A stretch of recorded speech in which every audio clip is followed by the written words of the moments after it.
Bismillahirrahmanirrahim. Assalamualaikum dan selamat sejahtera. Rabbi shrah li sadri wa yassir li amri wahlul 'uqdatam bil lisani yafqahu qawli. Baik, seterusnya hari ini kita sambung bab 4 ya, subtopik bagi cert. Mungkin agak baru bagi semua dah kalangan kamu yang belum lagi menerokai topik ini ya pelajar. Okey. Jika diberi satu masalah, kita nak masuk pada tajuk cert tapi diberi satu masalah di sini. Ini kiralah ini adalah sebuah segitiga bersudut tegak ataupun right angle triangle. Sisi diberi di sini adalah 3, sebelah lagi diberi adalah 2. Okey. Bagaimana kita nak cari cos theta? Theta diberi sudut di sini, theta. Kalau kita nak cari cos theta, macam mana nak cari cos theta? Cos theta, apa formula cos? Soh cah tua. Ingat lagi? Soh cah tua. Ni semua berbeza formula-formula yang kamu kena ingat. Okay. Cos theta ialah adjacent over hypotenuse. Apa adjacent bagi theta? Apa sisi yang sebelah bagi theta? Iaitu 2. Okey. Hypotenuse kita tak tahu. Di mana hypotenuse? Yang sini kan? Ini H. Okey. Sekarang kita nak cari H. Macam mana nak cari H? Bersama cikgu hari ni ada seorang murid. Macam mana nak cari H?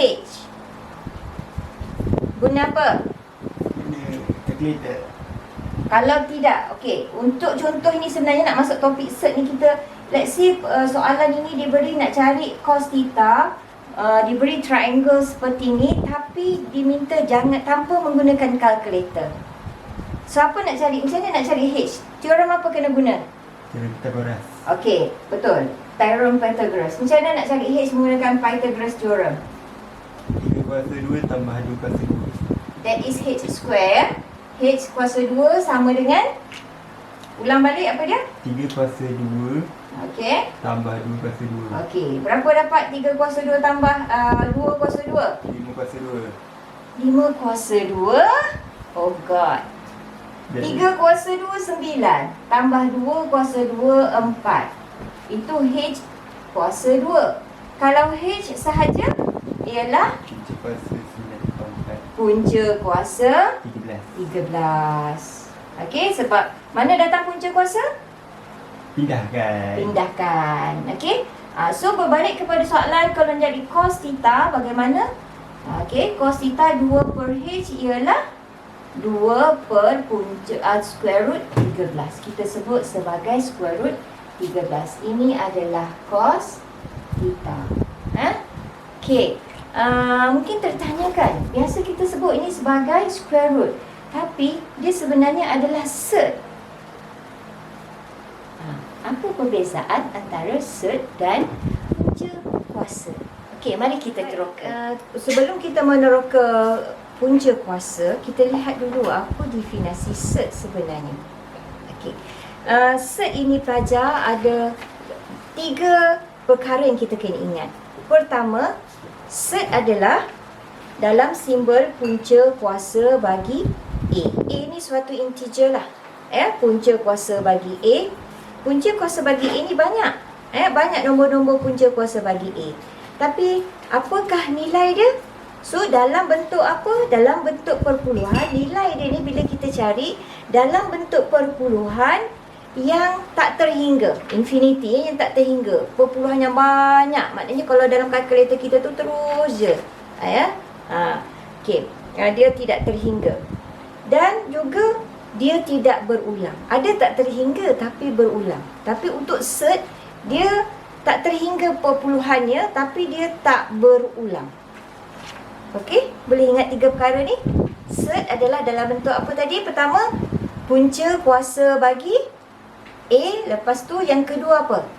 Nilai dia tu dalam bentuk perpuluhan yang tak terhingga. Dan yang ketiga adalah dia perpuluhan Dia tak terhingga tapi dia tak berulang. Okey. Apalah nak cakap tu, apalah nak ingat sangat, nak faham sangat tu kan. So kita tengok jadual yang telah disediakan ini. Kita lihat ya. Contoh nombor punca 3. Biasa kamu sebut ni sebagai punca 3 kan. Tapi dalam cert pelajar kita sebut ni sebagai, contoh ya, ini adalah punca cert 3 peringkat 2. Kan dalam matematik bila square root tak ada nampak apa-apa nombor. Sini ada nombor, sini ada nombor. Yang keempat ni pun ada nombor. Yang kelima ni pun ada nombor. Tapi yang kalau tak ada nombor maknanya adalah square root ataupun punca 2. Tapi dalam bab ini kita sebut cert 3 peringkat 2. Okey. Nombor yang dipermudahkan, punca 3. Senang ke nak mudahkan? Kita hanya boleh mudahkan sebagai cert 3 kalau tak guna kalkulator. Okey? Kalau kita guna kalkulator, tekan, kita akan dapat 1.7320508 dan muncullah kalkulator kita tu ada hard size dia. Kalau tak akan tambah lagi ya, sampai tak terhingga, tak ada henti nombor tu. Dan pattern nombor tu tak berulang. Okey? Jadi adakah ini dinamakan cert?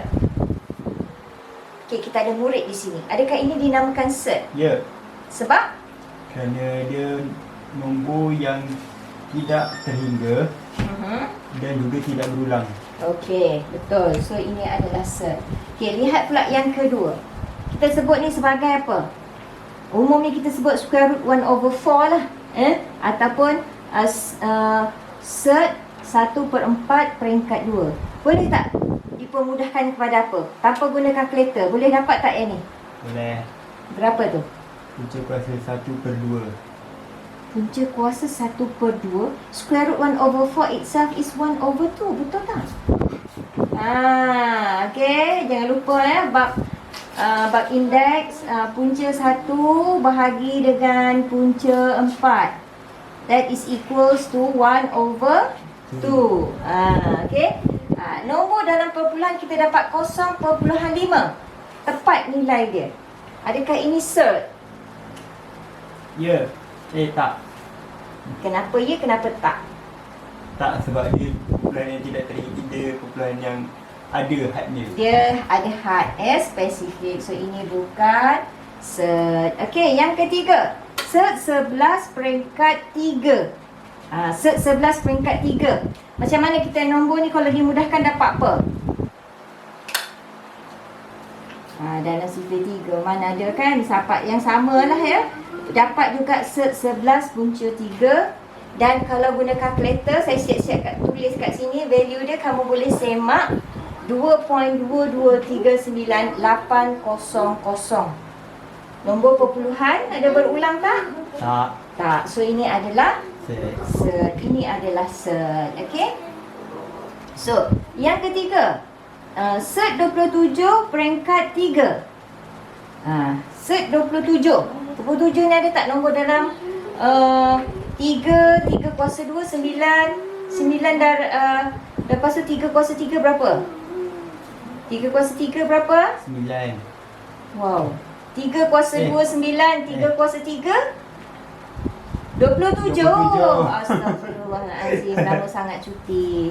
3 kuasa 3. So yang ini kalau dimudahkan 27 cert punca peringkat 3 adalah bersamaan dengan berapa? 3. Okey. Nombor dalam perpuluhan pun dapat 3. Sebab value dia 3. Okey. Adakah dia cert? Tak.